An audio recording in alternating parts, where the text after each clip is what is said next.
पहले महिला को समझाने की कोशिश की, उसके बाद धमकाने की कोशिश की और नहीं मानने पर उसने दोनों ने मिलकर बार बार शादी का प्रेशर बनाती है। तब वह अपने चचेरे भाई के साथ मिलकर एक प्लानिंग करता है।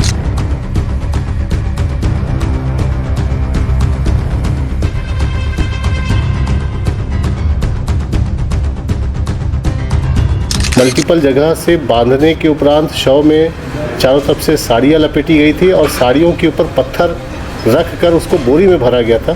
सुनीता चतुर्वेदी की मुलाकात उससे इंस्टाग्राम पर हुई थी और वह उसके साथ प्रेम संबंध में था। एक शव महिला का था और एक बालक का शव था। सोशल मीडिया यह इस समय का सबसे बहुपरिचित शब्द है। सोशल मीडिया पर आए दिन नए रिश्ते बनते हैं और बिगड़ते हैं। आज जिस खबर को लेकर के मैं आपके बीच हूँ, इस मामले में भी यही हुआ। सोशल मीडिया के ज़रिए दो लोगों के बीच में प्यार हुआ, लेकिन इस प्यार के बदले एक महिला को अपनी और अपने बच्चे की जान गंवाकर इसकी कीमत चुकानी पड़ गई है। क्या है पूरा मामला, आपको तफसील से बताएंगे। आप बने रहिए इस वीडियो में। नमस्कार, मेरा नाम शारिक है और आप भारतीय मीडिया नेटवर्क देखना शुरू कर चुके हैं। दरअसल यह पूरा मामला अमलेश्वर थाना क्षेत्र के ग्राम खमरिया का है। दरअसल खमरिया ग्राम में 22 तारीख के दिन पुलिस को सूचना मिली और कुएं से एक महिला और एक बच्चे का शव पुलिस ने बरामद किया। पुलिस की प्रारंभिक जांच पड़ताल में यह बात सामने आई कि जिस महिला का शव मिला है उसका नाम सुनीता चतुर्वेदी है और उसे अक्सर उसी गांव के एक व्यक्ति जिसका नाम छत्रपाल सिंगौर है उसके साथ आते जाते हुए देखा गया है। पुलिस ने इस सूचना के आधार पर पूछताछ के लिए छत्रपाल सिंगौर को अपनी हिरासत में लिया। छत्रपाल सिंगौर पुलिस की पूछताछ में गोल मोल जवाब देता रहा। जब पुलिस सख्ती से पूछताछ करती है तो वह यह बात स्वीकार करता है कि वह उस महिला को जानता था। सुनीता चतुर्वेदी की मुलाकात उससे इंस्टाग्राम पर हुई थी और वह उसके साथ प्रेम संबंध में था।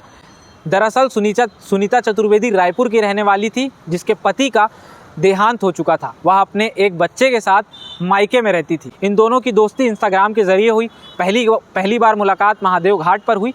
इसके बाद जब पहली मुलाकात छत्रपाल सिंगौर की उस महिला के साथ होती है तो वह उससे वादा करता है कि मैं तुमसे शादी कर लूँगा और इस बच्चे को भी अपना लूँगा।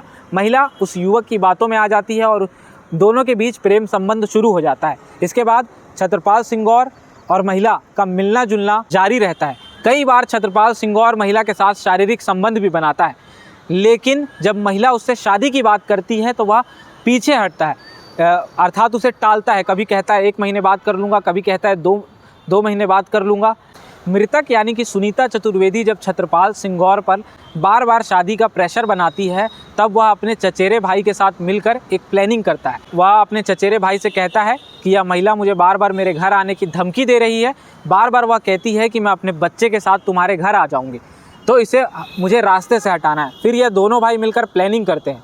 महिला को रास्ते से हटाने की योजना बनाने के बाद छत्रपाल सिंगौर अपनी इलेक्ट्रिक स्कूटी लेकर महिला को लेने पहुंचता है। रायपुर से वह अपनी स्कूटी में बैठाकर महिला और उसके बच्चे को रायपुर से ग्राम खमरिया लाता है एवं खेत में लाकर गला दबाकर महिला और उसके बच्चे को मौत के घाट उतार देता है। इसके बाद दोनों को अलग अलग साड़ी में लपेटकर बोरे में भरकर बोरे में पत्थर बांधकर साक्ष्य मिटाने के उद्देश्य से ये उन दोनों की लाश को अलग अलग कुओं में फेंकता है। दुर्ग पुलिस ने आज इस मामले को लेकर के प्रेस कॉन्फ्रेंस की है। प्रेस कॉन्फ्रेंस में क्या कुछ बातें सामने आई है, आइए देखते हैं। कल थाना अमलेश्वर क्षेत्र के ग्राम खमरिया में 2 शव प्राप्त हुए थे। एक शव महिला का था और एक बालक का शव था। और जैसे ही पुलिस को सूचना मिली तो तत्काल एफएसएल की टीम को भी खबर की गई थी और मौके पे ही थाना स्टाफ और बाकी पुलिस अधिकारीगण पहुंचे थे। मौके पर ही 0 पे मर्ग कायम किया गया था और शव को सुरक्षार्थ मोर्चरी में रखा गया था। जिस तरह से घटनाक्रम हुआ था, आसपास लगभग 30-40 मीटर के दायरे में स्थित 2 कुओं में 2 शव मिले थे और प्रत्येक शव के ऊपर मल्टीपल जगह से बांधा गया था शव को। मल्टीपल जगह से बांधने के उपरांत शव में चारों तरफ से साड़ियाँ लपेटी गई थी और साड़ियों के ऊपर पत्थर रख कर उसको बोरी में भरा गया था। प्रथम दृष्टया ही मामला बड़ा संगीन और हत्या का प्रतीत हो रहा था, लिहाजा थाना अमलेश्वर में अपराध क्रमांक 70 कायम किया गया, जिसमें धारा 302, 201 लगा हुआ था। घटनाक्रम की जांच के दौरान ये ज्ञात हुआ कि पास में ही एक लड़का रहता है छत्रपाल सिंगौर और उसकी गतिविधियां संदिग्ध थी। कुछ गांव वालों ने एक बोरी में परिवहन करते कुछ देखा था। उस सूचना पर से पुलिस ने उस पॉइंट को डेवलप किया और अंततः ज्ञात हुआ कि इस आरोपी का संबंध, छत्रपाल का संबंध एक महिला से था और वह महिला इससे शादी करना चाहती थी।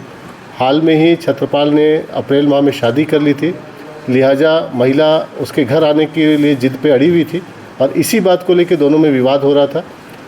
लिहाजा छत्रपाल ने उसको रास्ते से हटाने के लिए अपने कज़न ब्रदर शुभम, जो एक शराब दुकान में सेल्समैन का काम करता है, उसके साथ मिलकर प्लानिंग करके इस महिला को रायपुर से बुलाया और रायपुर से बुलाने के उपरांत पहले महिला को समझाने की कोशिश की, उसके बाद धमकाने की कोशिश की और नहीं मानने पर दोनों ने मिलकर महिला का गला दबाया स्कार्फ से और स्कार्फ से गला दबाने के उपरांत फिर वो बच्चा जो वहाँ पे मौके पे मौजूद था उसका भी गला दबाया और उसके उपरांत दोनों को प्लानिंग के तहत वहाँ से ले जाके कुएं तक ले गए और कुएं के पास ही अच्छे से बांध के फिर बोरी में पैक करके कुएं के पास ही पड़े पत्थर को यूज़ करके एक कुएं में डाले और दूसरे को जो बालक था उसको बोरे में मिट्टी डालकर ऊपर से बंद करके उसको दूसरे कुएं में डाले।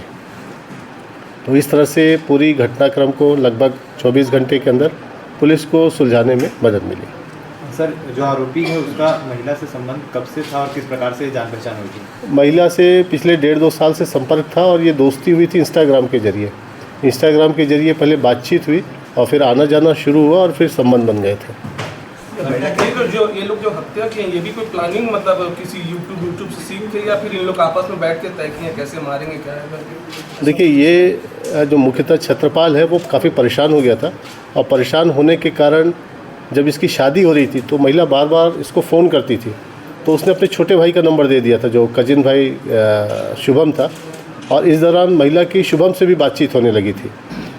महिला जब घर आके रहूँगी करके बोली तब इन्होंने तय किया कि इस महिला को पहले समझाया जाए, धमकाया जाए और दोनों ही चीज़ नहीं बना तब इन्होंने मिल बैठ के तय किया गया कि इसको निपटाया जाए। देखिए, ये बहुत बड़ा क्लू था हम लोग की जांच में कि अलग अलग कुओं का चयन क्यों किया गया। जब आरोपियों से इसके विषय में जानकारी प्राप्त की गई तो उनका ये था कि पानी कुएं में कम है और इनको इस बात की आशंका थी कि एक ही कुएं में 2 बोरा डाल दें तो ऊपर जल्दी आ जाएगा।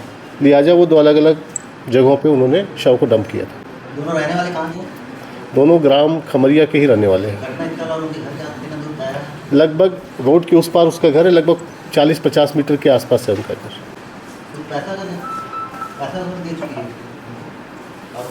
आरोपी हाँ, नहीं, अभी तक ऐसा साक्ष्य नहीं आया है, परंतु मोबाइल में रिचार्ज वगैरह जरूर कराया इसने। सर, महिला क्या काम करती थी? हाउस वाइफ थी। महिला पहले एक शिक्षिका का काम करती थी किसी स्कूल में, परंतु बाद में वो छोड़ दी थी और अकेले रहती थी बच्चे के साथ। आरोपी क्या करता था? आरोपी 2 आरोपी थे, एक दुकान चलाता था, दूसरा आरोपी शुभम शराब दुकान में सेल्समैन का काम करता था।